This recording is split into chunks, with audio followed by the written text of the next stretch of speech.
ETX Capital vous présente sa gamme de plateformes puissantes. ETX Binary, trading rapide, risque limité. ETX Trader, plateforme facile d'usage, risque limité.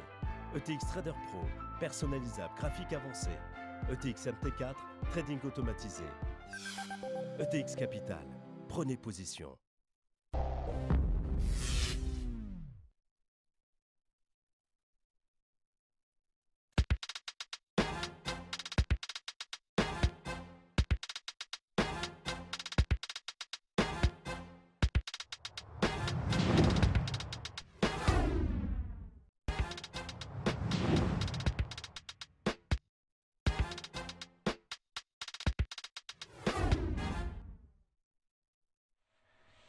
Bonjour, bienvenue sur Direct Gestion, le débat. Ce matin, j'accueille Gérard Moulin, gérant chez Amplegest. Bonjour. Bonjour Gérard. Et Marc Favard de Hamilton Asset Management, directeur général. Bonjour Marc. Bonjour.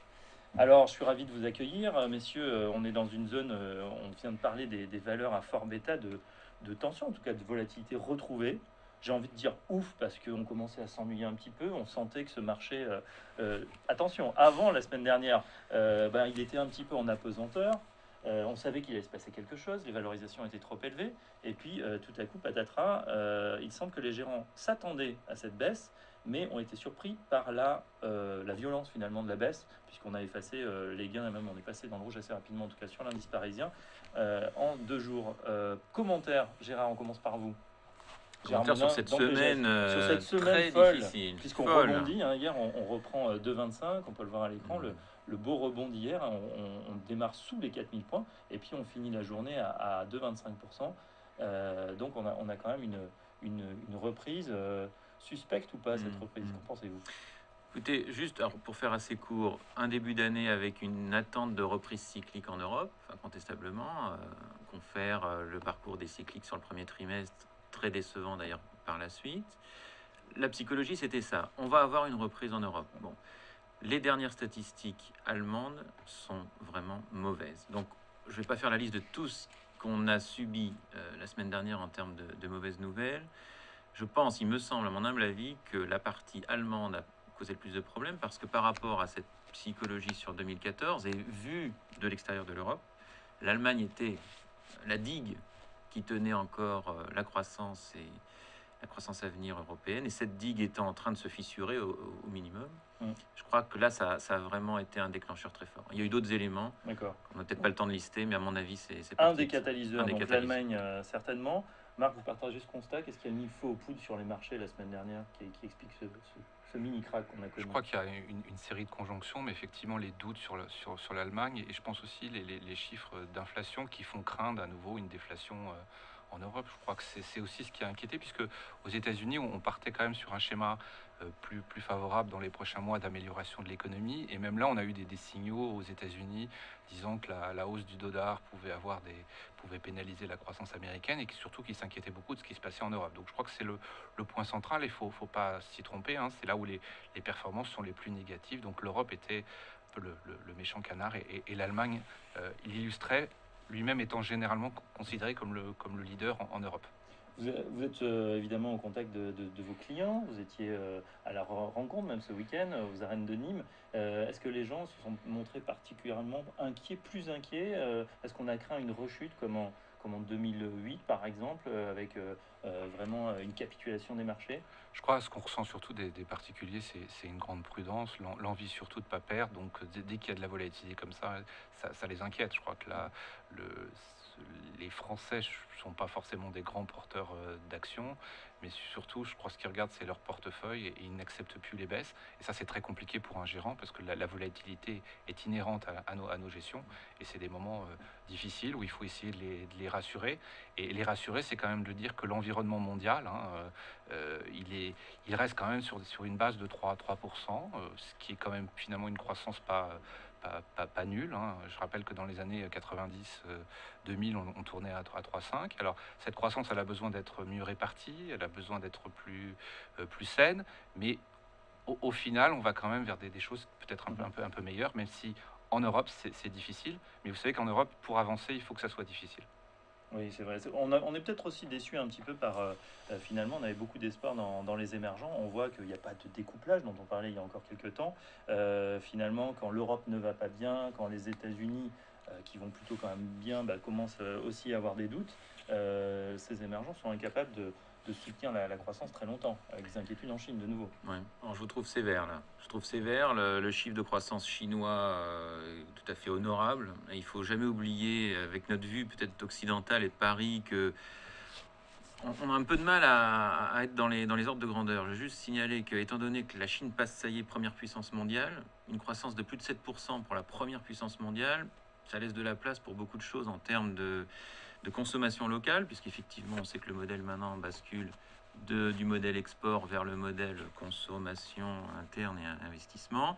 Donc je trouve que c'est quand même important dans nos métiers d'avoir les ordres de grandeur en tête. La Chine est encore en forte croissance. Elle a des problèmes, comme l'aurait, j'allais dire, une valeur de croissance à gérer, mais j'aimerais bien qu'en Europe, on ait ce genre de problème à gérer. J'ajoute que si, par rapport à leur budget, la croissance était moindre que prévu, alors il faut aller vite maintenant, parce que je crois qu'ils doivent être à 3500, je ne dois pas être à jour encore, 3500 milliards de réserves de change. Donc il y a quand même quelques moyens aussi pour relancer la machine s'il y avait une croissance insuffisante. Mais quand on parle surtout d'une tertiarisation finalement de l'économie, la Chine c'était l'atelier du monde, et puis aujourd'hui, eux aussi ont une population, alors on ne va pas dire qu'elle vieillit encore, mais ça va se poser comme problème. Et puis c'est surtout un pays qui développe son service tertiaire et forcément qui a d'autres soucis. Ou qui consomme moins de matières premières comme on peut le faire. Bien sûr, mais regardez juste l'actualité du jour, c'est publié hier soir Valeo. Valeo en Chine, en 2020, ça sera 50% de son business. Bon, si Valeo, qui est un groupe mondialisé, qui ne fait pas de paris, a analysé la situation de cette façon, c'est qu'on pense que le marché est suffisamment mûr et solide pour pouvoir dire dans 6 ans à ses actionnaires, on est un groupe 50% chinois. D'accord. Ce qu'on peut peut-être ajouter aussi sur le monde émergent, c'est qu'il y a quand même une bonne nouvelle pour eux, particulièrement, c'est la baisse des matières agricoles, la baisse du pétrole, qui les touche directement, parce qu'aujourd'hui, c'est d'abord, ils cherchent encore à s'alimenter, à utiliser, enfin, à acheter une voiture. Donc, je crois que c'est un élément important, puisqu'on parlait dans ce monde d'inflation.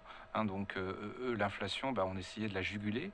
Là, effectivement, il y aura moins de pression inflationniste. Donc, la possibilité pour les différentes banques centrales des pays émergents qui ont de l'argent de faire des choses et de stimuler.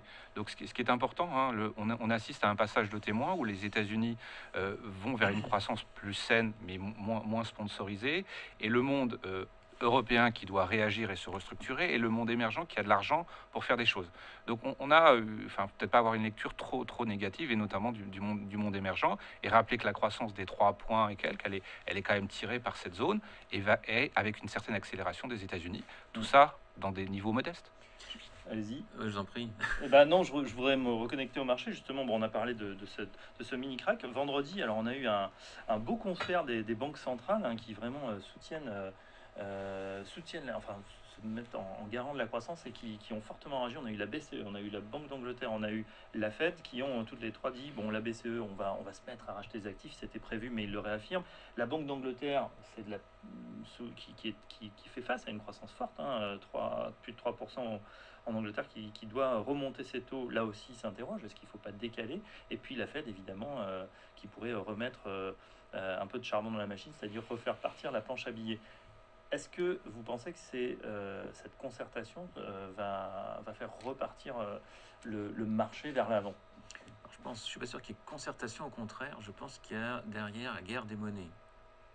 Il ne faut pas oublier que le dollar a refait un mouvement de 1,25 à 1,28 et quelques. Sur les éléments que vous évoquiez tout à l'heure, c'est-à-dire la déflation qui arrive aux États-Unis. Donc on a eu un rétro euro-dollar de 1,25 à 1,28. Or, la manœuvre de Draghi depuis le 4 septembre principalement est parmi d'autres éléments, de faire d'une pierre plusieurs coups, mais entre autres de faire baisser l'euro.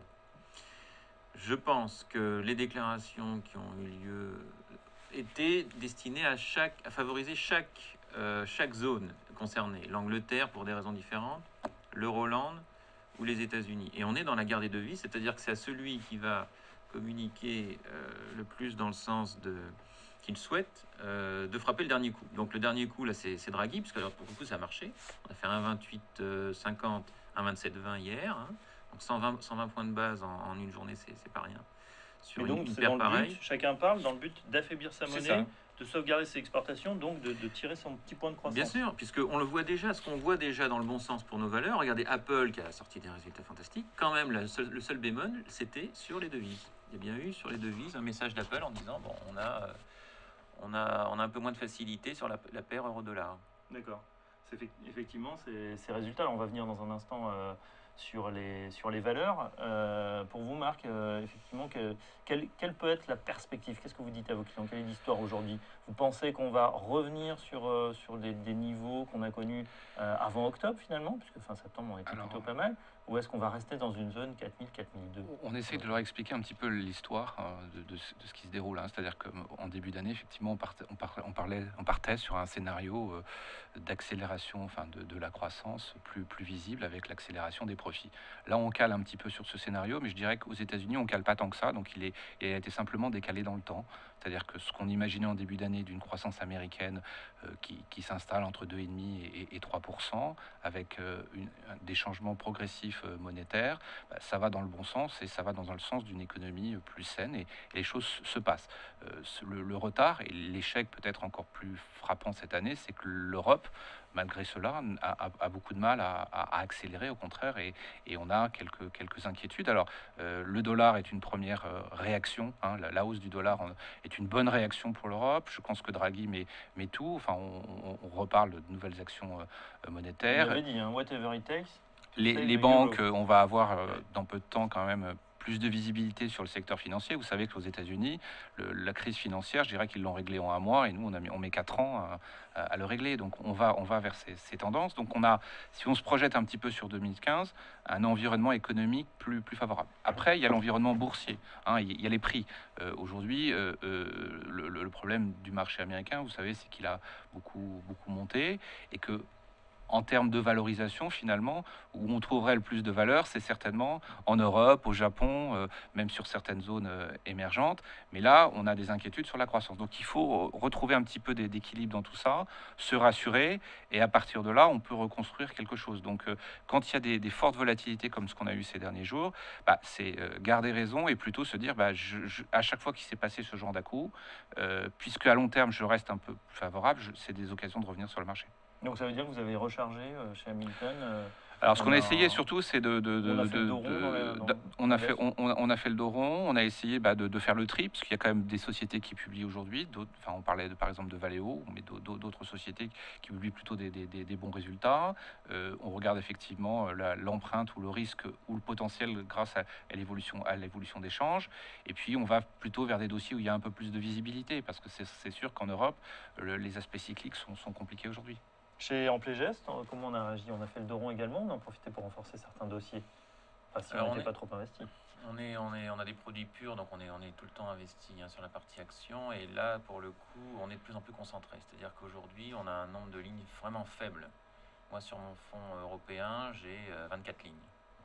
Donc effectivement, au fil de l'année, ça a été une sélectivité de plus en plus importante pour éviter au maximum les pièges. C'est-à-dire, pour le dire autrement, pour surpondérer les dossiers sur lesquels on est le plus serein. Alors, il faut regarder la valorisation, mais il y a cette dualité en ce moment un peu compliquée, c'est que si on veut de la visibilité, elle est assez chère. Donc voilà, c'est un choix. Il faut souffrir de temps en temps dans des périodes de baisse, mais au moins à terme, on est beaucoup plus serein sur le maintien du capital de nos clients. D'accord, et justement, on va en parler dans un instant avec le fonds à orientation Pricing Power. On va voir dans le détail ce que c'est et quelles sont les valeurs, puisque c'est un univers assez serré que vous recommandez. Je vous propose, Marc Favard d'Hamilton, Gérard Moulin, de faire une courte pause et on va se retrouver dans quelques secondes pour discuter de vos fonds respectifs et des valeurs dont on peut profiter en ce moment. A tout de suite.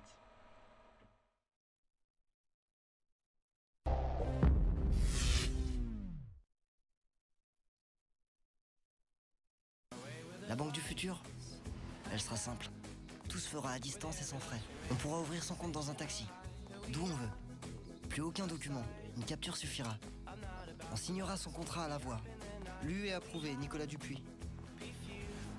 Et on augmentera son plafond de carte bancaire, comme ça. Cette banque du futur 100% mobile, elle existe déjà. C'est ma banque. Boursorama Banque, la banque en ligne avec son époque. Et la carte Visa Premier est totalement gratuite.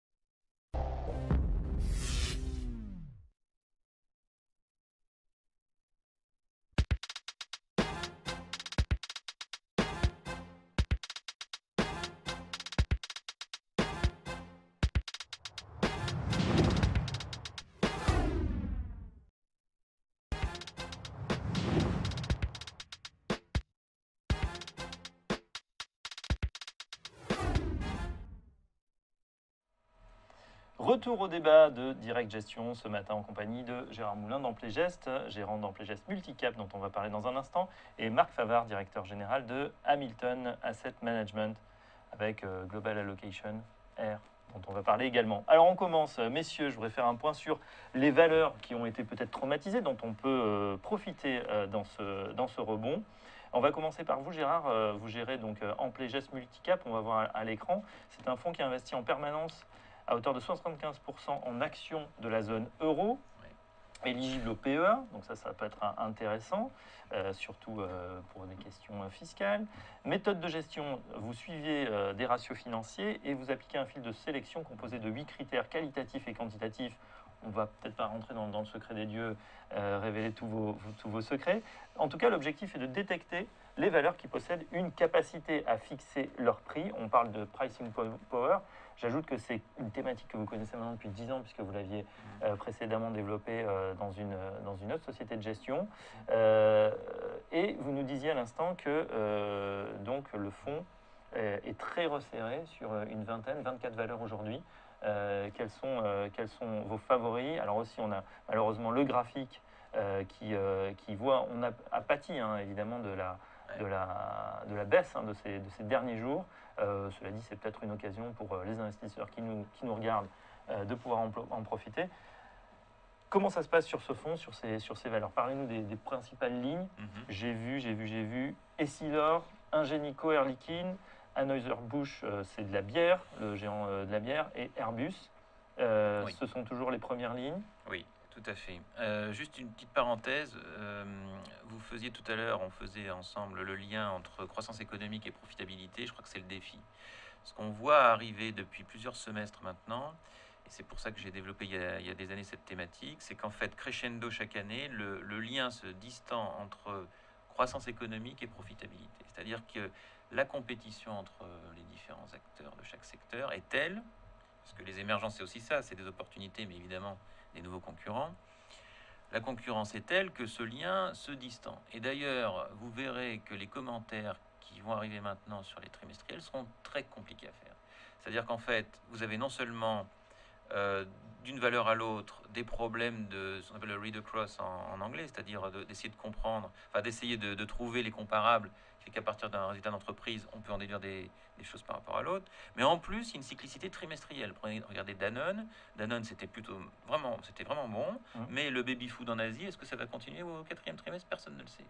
Donc, ce que je veux dire par là, c'est que ce thème du pricing power est important pour moi parce que je préfère accompagner des sociétés dans la durée. Parce que maintenant, d'un trimestre à l'autre, ça devient très compliqué à analyser et donc de prendre des décisions de gestion là-dessus. Et pour répondre à votre question, oui, du coup, une valeur comme Essilor qui était depuis 3 ans dans le portefeuille, dans le radar seulement, parce que trop cher par rapport à sa croissance, est en train d'écrire pour nous une nouvelle histoire.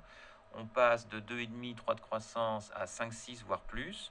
On va avoir un average growth rate, un taux moyen de croissance des profits sur les 3 ans qui viennent de 14 à 16%, ce qui est énorme, un peu comme Valeo d'ailleurs.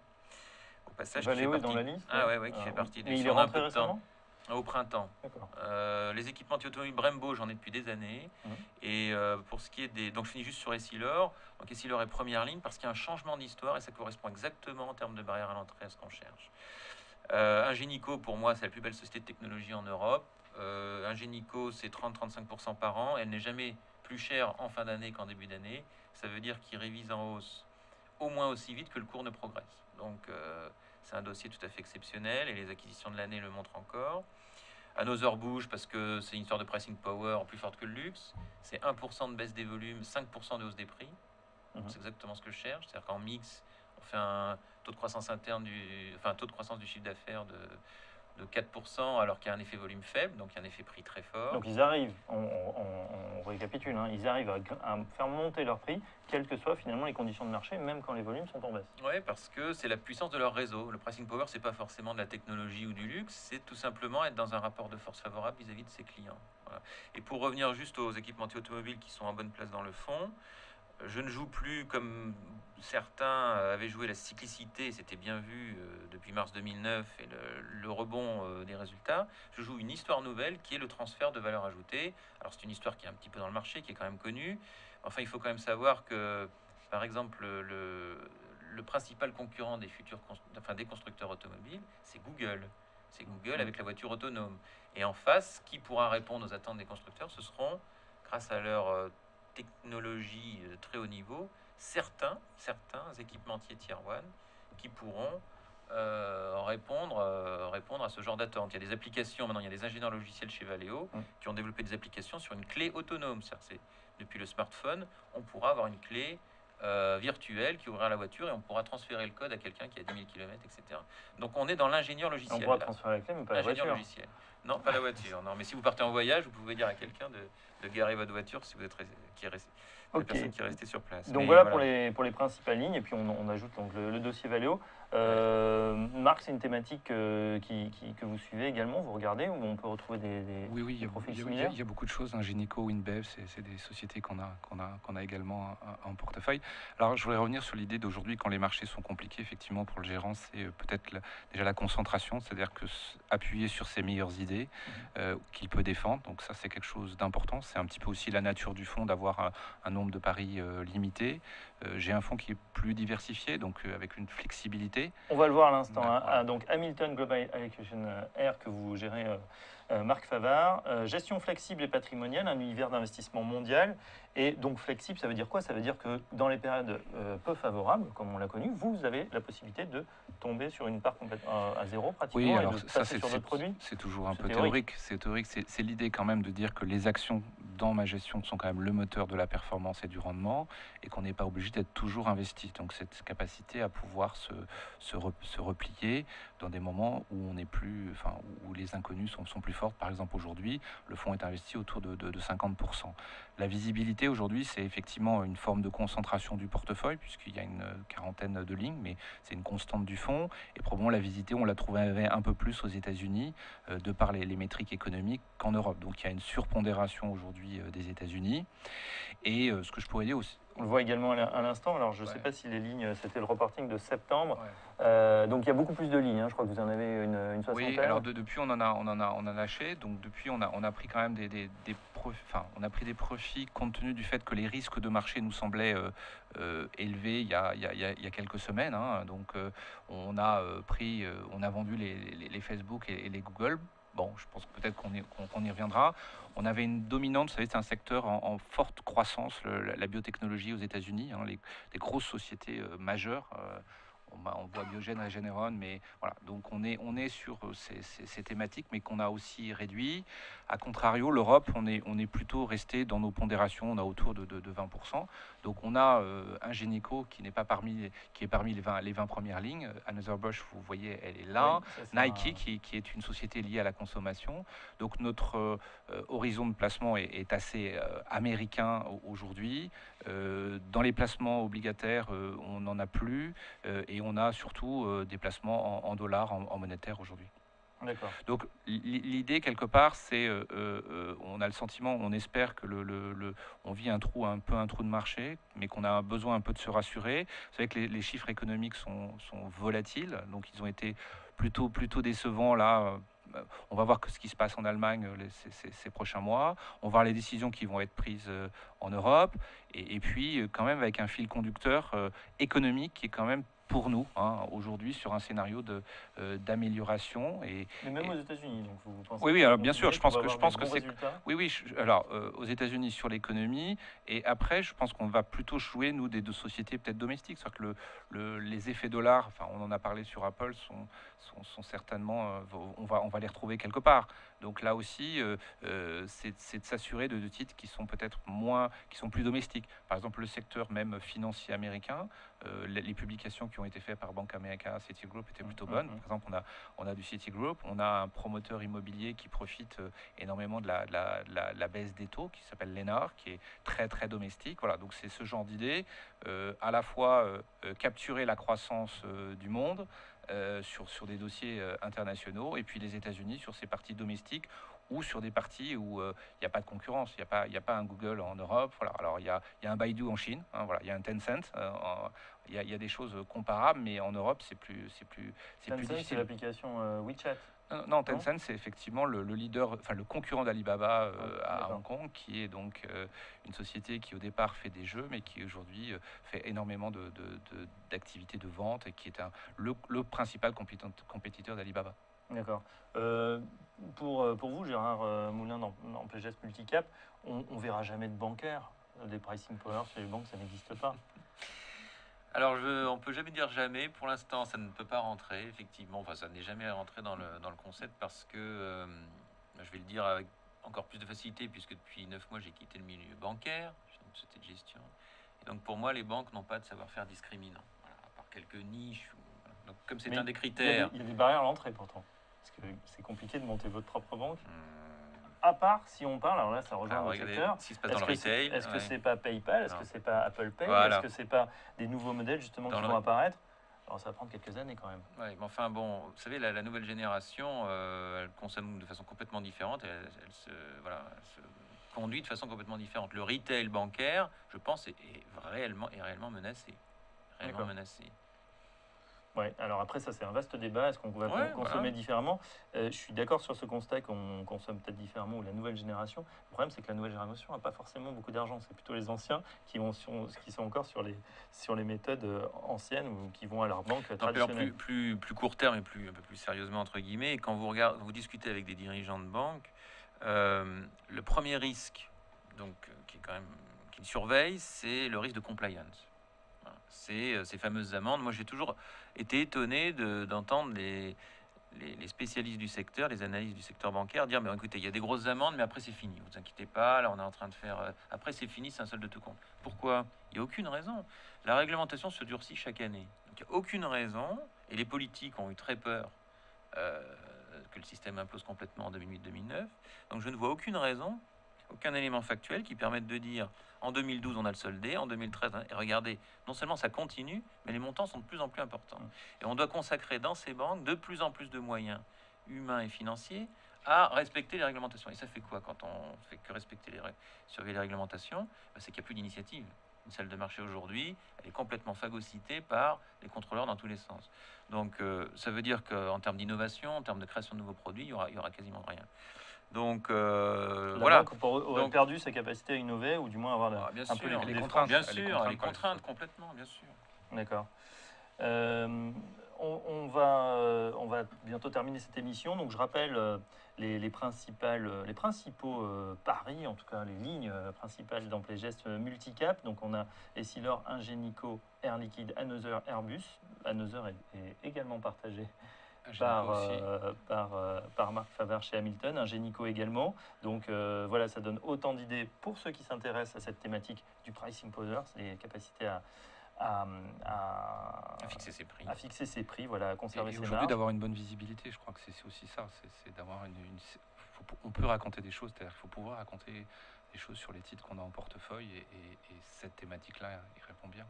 Bien sûr, on attend aussi des convictions fortes, et l'histoire, effectivement, est importante. Pour vous, Marc, alors le portefeuille est un peu plus varié, on va dire. On peut acheter, bien évidemment, tout le portefeuille. Est-ce qu'il y a une ou deux valeurs qui se dégagent principalement, sur lesquelles vous allez revenir? Vous avez enlevé Facebook, Google du portefeuille. Est-ce que c'est des dossiers que, s'ils venaient à baisser, vous reprendriez?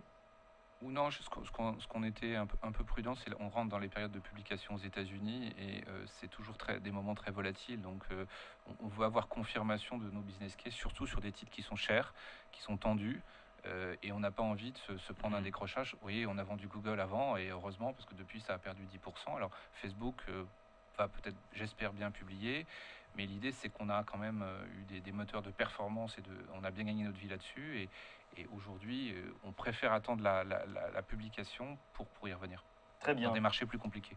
On suivra bien évidemment ces trimestriels dans Direct Gestion. Merci à Gérard Moulin dans Playges Multicap. Merci à Marc Favard d'Hamilton. On se retrouve dès demain pour un nouveau débat sur Direct Gestion. À très bientôt.